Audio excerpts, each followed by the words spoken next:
Tales of Veldrith. Book 3, The Quest of the Seeress. Episode 24, The Missing Fallen. The morning frost clung stubbornly to the rooftops of Jorvik, glinting beneath the pale sun. Smoke curled from chimneys, mixing with the scent of roasting fish and wood smoke as the village began to stir. But despite the hum of activity, the settlement felt subdued, muted, as though a shadow hung over its people. Eira Thorsdottir adjusted her cloak against the chill and strode through the market square, her boots crunching in the thin layer of ice that clung to the ground. The familiar weight of her sword on her hip was more of a comfort than usual. Her presence drew respectful nods and wary glances from the townsfolk. Whispers followed her, a mix of admiration and unease. "They know why I'm leaving," she thought.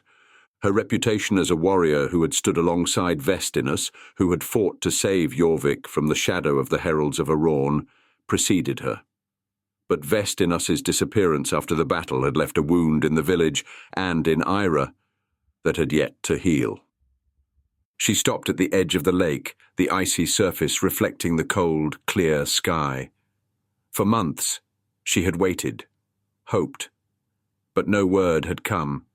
No sign of the crimson-skinned Caducci who had become her closest ally. Her breath hung in the air as she muttered, "Where are you?" A soft sound drew her attention, a pair of footsteps crunching over the frost. She turned to see Skjorn, the village's blacksmith, approach, his face set with concern. The burly man carried a pack in one hand and a small leather-bound journal in the other. "You're really going then?" Skjorn asked, his voice rough but kind. Eira nodded. "I have to. I can't sit idle any longer. There's someone out there who knows something. I can feel it." Skjorn handed her the pack. "Dried meat, a flask of mead, and some salve for wounds. You'll need it where you're headed." He paused, scratching his beard. "The north is wild, Eira. The Seeress doesn't speak to many, and she's not known for kindness." "I don't need kindness. Eira said, her tone firm. Just the truth." Skjorn hesitated, then handed her the journal.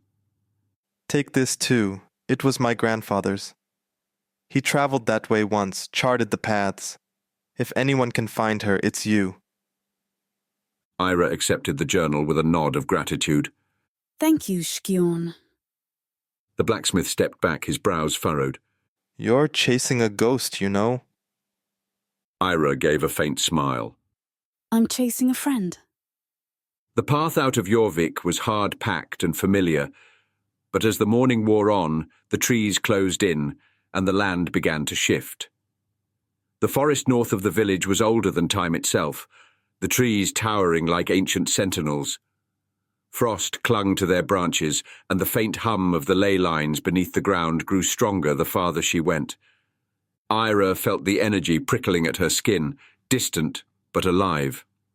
Vestinus had taught her to listen to it, though she had never mastered the skill as he had. Still, she closed her eyes for a moment and let the faint pull guide her steps. The hours stretched on, and the day grew colder. The sky, once clear, turned pale with gathering clouds. Eira kept her pace steady, her breath visible in the air as she followed the faint markings in Skjorn's journal. Occasionally, she paused to compare the worn maps to her surroundings. Late in the afternoon, she reached a rise overlooking a frozen ravine. Below, a cluster of fir trees swayed gently in the wind. She pulled her cloak tighter and descended carefully, her boots skidding slightly on the icy slope. When she reached the bottom, she caught sight of something strange, a line of stones half buried in the snow forming a path. The stones were weathered and carved with runes that shimmered faintly under the weak light. Eira's heart quickened. "Issa," she murmured. The Seeress's name was a whisper that echoed through the cold air. She exhaled and whispered, "Hold on. Vestinus. I'm coming." Thank you for listening to the Tales of Veldrith. Books 1 and 2 are now available in paperback and on Kindle. Visit mattytaylor.com for more details.